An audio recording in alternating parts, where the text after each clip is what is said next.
Ahoy mates, Julie here, and welcome to Friday's episode of The Boaters TV.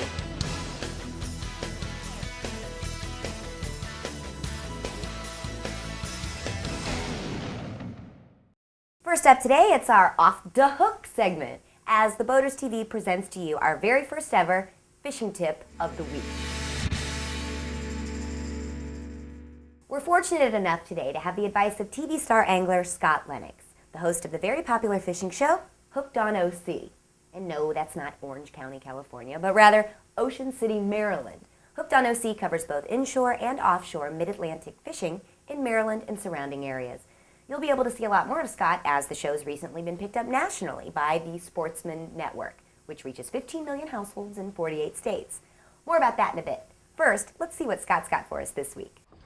Our sea bass combo today on the Morning Star is a really nice setup.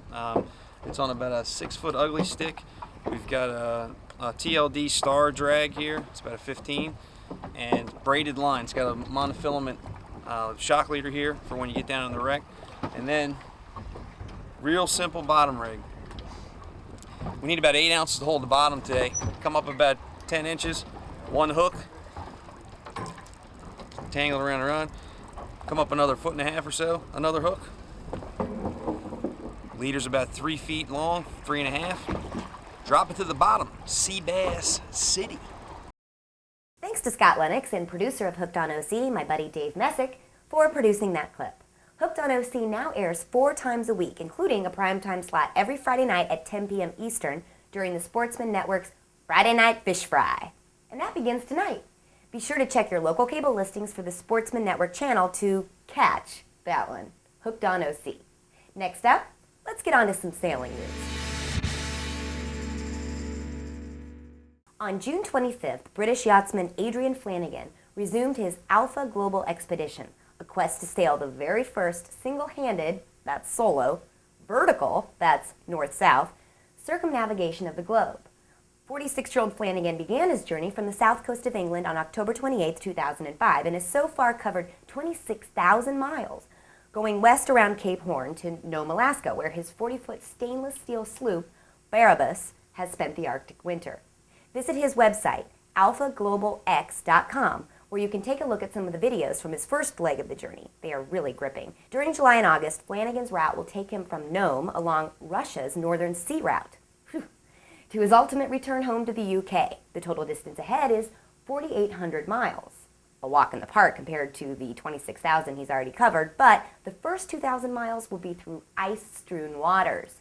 If Flanagan clears the ice fields, which will be extremely treacherous, he should be mooring up at the Royal Southern Yacht Club on the Hamble River in early September. We wish Adrian luck, and we'll keep an eye out on his progress.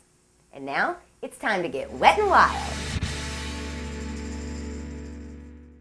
If you tuned into episode 6 last Friday, the Boaters TV featured a segment on kite tube towables. In that story, I mentioned that the WeGo kite tube, once sold by SportsStuff Incorporated, was completely banned around the country. As some of my viewers wrote in to point out, while SportsStuff did recall the product, the fact that it has been totally banned is not totally accurate.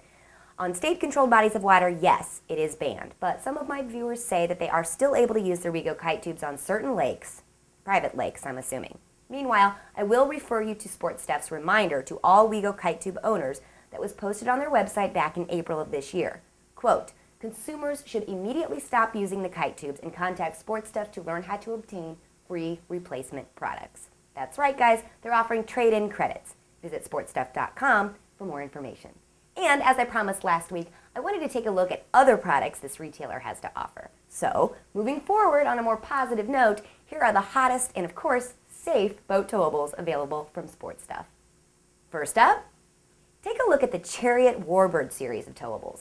Available for 1, 2, or 3 people, you can ride them in multiple ways. Their wide wingspan construction allows for tight turns and makes them extremely stable. They can be towed from the front or the back. And look, see, you can still get a little air on these Chariot Warbirds. Purchase a shade canopy for the top if you want to use them as a lounge. Next up, SportsStuff has revamped some of their retro products, such as the giant 4-person classic action towable Big Bertha, which is one of their most popular towables ever. 2, there's the Zip Ski Tube. These longtime favorites have been updated with new handling systems and better towing systems, all of it with safety in mind. The handles now have rubber grips, and they have reflective tape on them so they can be better seen on the water. Finally, if you have young ones, check out the Kids Cruisers. They have one that looks like Converse sneakers, that comes in 3 colors, and another, the Kids Cooper, that is modeled after the Mini Cooper. Ha! Isn't that cute? Kids will love them. All of those videos, by the way, are available for viewing on SportsStuff.com's website, and there are tons of products there for you to review. Finally on this Friday, it's our Ship of Fools segment, where we cover boat bloopers and other funny stuff. In a story that's related to boat towables, but far more serious, back in episode 3 of the Boaters TV, you'll recall, because I know you were all watching, that we stressed the importance of always wearing a life jacket when out on the water. We even went so far as to point out that this golden rule also applies to your pets when you bring them along for the ride.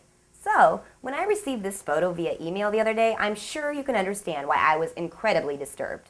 At the Boaters TV, we want to know, what was this cat doing not wearing a life jacket? And that wraps it up for this week's Boaters TV episodes. We'll be back here Monday, Wednesday, and Friday of next week, and every week. So please join us. Meanwhile, a safe and happy boating weekend to you all. Take care.